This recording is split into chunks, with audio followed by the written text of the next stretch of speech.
ओम नमो भगवते वासुदेवाय। वैशाख मास महत्तम अध्याय 20। व्यास कहने लगा, हे ब्राह्मण, परमेश्वर ने करोड़ों जीव रचे हैं। इनके भिन्न भिन्न कर्म और अनेक सनातन मार्ग हैं, और इन सब का स्वभाव एक सा क्यों नहीं है, यह जानने की मेरी इच्छा है। आप बताइए। यह सुन शंख मुनि कहने लगे, रजोगुणी, सतोगुणी, तमोगुणी 3 प्रकार के जीव होते हैं। इनमें रजोगुणी रजोगुण कर्म करते हैं। इनकी बुद्धि पाप पुण्य से मिश्रित होती है। किसी कामना के निमित्त अन्य देवता के समर्पण होते हैं। अतः यह पाप और पुण्य दोनों करते हैं, जिनसे स्वर्ग और नरक दोनों को भोग कर संसार में बार बार जन्म लेते हैं। तमोगुणी तमोगुण के कर्म करते हैं। वे निष्ठुर निर्दय देवताओं का पूजन करते हैं और सबसे द्वेष रखते हैं, जिससे बहुत ही दुखी रहते हैं। राक्षसों से लेकर पिशाच तक सब तामसिक गति को पाते हैं। सतोगुणी सतोगुण कर्म करते हैं। ये धर्म, शील, दयावान, श्रद्धावान, पराई निंदा न करने वाले तथा कामना रहित होते हैं, जिससे ऊर्ध्व लोक को जाते हैं। संसार में कभी कभी इन गुणों में विषमता भी हो जाती है। इसी कारण ऊंचे नीचे कर्म करने से सुख दुख अभाव पाते हैं और प्रकृति का कभी नाश नहीं होता। अपने अपने गुणों से कर्मों के फल भोगने पड़ते हैं। पूर्ण काम विष्णु भगवान में कोई विषमता नहीं। वे उत्पत्ति, पालन और संहार समान भाव से करते हैं। व्यास कहने लगा, हे मुने, पूर्ण भोग वाले मनुष्यों की मुक्ति कब होती है? सृष्टि काल या अंत काल अथवा स्थिति काल में, और इनके काल की मर्यादा कितनी है? तब शंख मुनि बोले, 4000 युग ब्रह्मा जी का एक दिन और इतनी ही एक रात्रि होती है, जो मिलाकर ब्रह्मा का एक दिन होता है।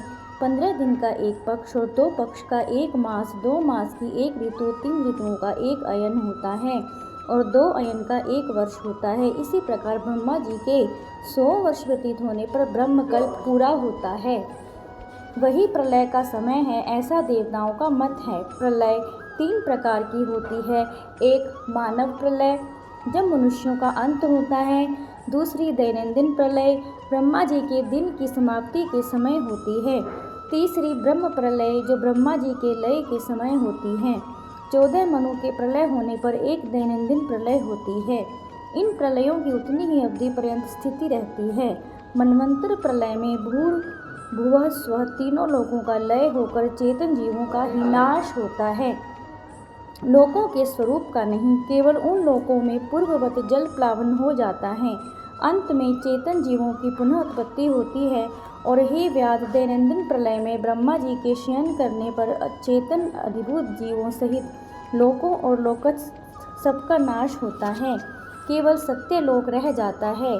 कोई कोई तत्वाभिमानी देवता और मुनि ही तथा सत्य लोक के शयन करने वाले ही बचे रहते हैं। वे सब कल्पांत तक सोते रहते हैं। फिर रात्रि के समाप्त होने पर पूर्व सृष्टि के अनुसार ब्रह्मा जी सृष्टि की पुनः रचना करते हैं। ऋषि, देव, पितृलोक और वर्ण धर्मों सहित 4 वर्णों को अलग अलग रचते हैं। तब चक्रधारी विष्णु के दशावतार पुनः नियम के अनुसार होते हैं। जो देवता ऋषि ब्रह्मा जी के संग मुक्ति पाने वाले हैं, वह ब्रह्मलोक में ही रहते हैं। और जो राजा, साधु और सिद्धि को प्राप्त हुए ब्रह्मलोकवासी हैं, वे सब सत्यलोक में ही स्थिर रहते हैं और वहीं वास करते हैं, यहाँ नहीं आते। कलयुग समाप्त होने पर दैत्यों का नाश होता है। फिर वे अपने कर्मानुसार वैसे ही कर्म करने वाले होते हैं और अपने निरण्य स्थान में अपने अपने गोत्रों में जन्म लेते हैं। अब तेरे सामने सृष्टि काल और मुक्ति काल वर्णन करूँगा, सो सावधान होकर सुन। देवाधिदेव भगवान का एक निमेष ब्रह्मा जी के कल्प के बराबर होता है। तदनंतर भगवान का उतना ही उन्मेष अर्थात पलक का खुलना होता है। निमेष के अंत में उन्हें अपने कुक्षिस्थ लोगों के सृजन की इच्छा होती है। जब ब्रह्मा से लेकर मनुष्य तक विष्णु की कुक्षिगत होकर भी ध्यानावस्थित रहते हैं। उन्मेष के प्रथम भाग में चतुर्व्यूहात्मक विभु षाड्गुण्य होकर व्यूह में स्थित वासुदेव से ब्रह्मा को सायुज्य मुक्ति देकर महाविभू तत्पश्चात महात्माओं को तत्वज्ञान रूपी सारुष्य मुक्ति देते हैं। किसी को समीप मुक्ति देते हैं तथा अन्य मनुष्यों को सालोक्य मुक्ति देकर अनिरुद्ध रूप से संपूर्ण स्थित लोकों का अवलोकन करते हैं। प्रद्युम्न से सृष्टि के रचने का विचार करके माया, जया, कृति और शांति आदि शक्ति से युक्त महाविष्णु भगवान भिन्न कर्म और आशय वाले लोक की रचना करते हुए स्वयं पूर्व काल नेत्र खोलने के अंत में फिर विष्णु भगवान योग माया का आश्रय लेते हैं, व्यूहस्थ संकर्षण से चराचर नाश करते हैं। यह सब उस महात्मा का अवर्णनीय काम है। यह कार्य ब्रह्मादिक और योगियों द्वारा भी अकथनीय है। यह सुन व्याध ने पूछा, हे महाराज, भागवत धर्म कौन से हैं और किन धर्मों से विष्णु भगवान प्रसन्न होते हैं? व्याध के ऐसा कहने पर शंख मुनि बोले, जिनका चित्त सदा विष्णु भगवान के चरणों में वह हरि स्मरण में रहता है, जो लोग ममताहीन रहते हैं, सदाचारी, परोपकार करते हैं, जिनको शास्त्र, गुरु, साधु और शुभ कार्य में विश्वास है और जो सदा विष्णु भक्त हैं, वही भागवत धर्म है। सब देशों में घूमना, सब कर्मों को करना और धर्मों को सुनना, परंतु चित्त को विषयों में रखने वाले कुछ भी नहीं कर सकते। कामना रहित होकर श्रद्धा पूर्वक जो विष्णु संबंधी धर्म किए जाते हैं, वही भागवत धर्म हैं। इस लोक में और परलोक में सुख देने वाले क्षीर सागर में लक्ष्मी जी को भगवान ने वे शाखोक्त धर्म बतलाए हैं, जो विष्णु भगवान को प्रसन्न करते हैं। धन पाकर बावड़ी, कुआं, सरोवर बनवाना, मार्ग में छाया करना, प्याऊ बनवाना, सुपात्रों को दान करना, छतरी, जूता, खड़ाऊं, सुगंधित द्रव्य, कपूर, पुष्प, तांबूल, गोरस, शहद, चटाई, कंबल, पलंग, वस्त्र, अन्न का दान और गोदान, रास्ते में थके हुए ब्राह्मणों आदि के चरण धोना, पंखे से हवा करना, उबटना करना, शरबत पिलाना, नमक मिली छाछ, ईख, ककड़ी तथा रसायन का दान संपूर्ण पापों को नाश करने वाले हैं।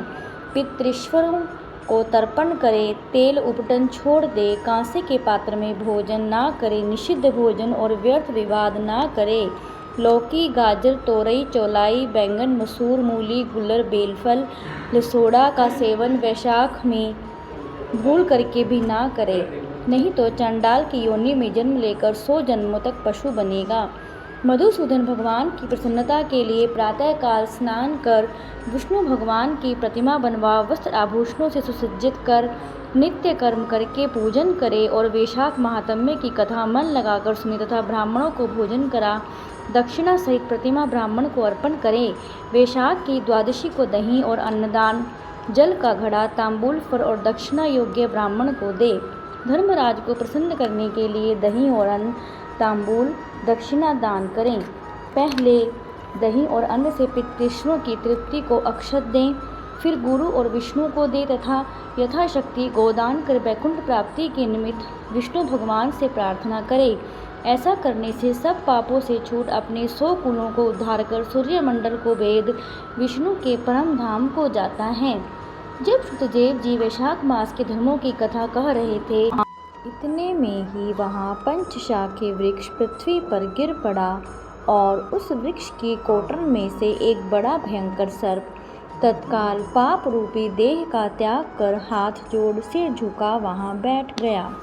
ओम नमो भगवते वासुदेवाय। ओम नमो भगवते वासुदेवाय।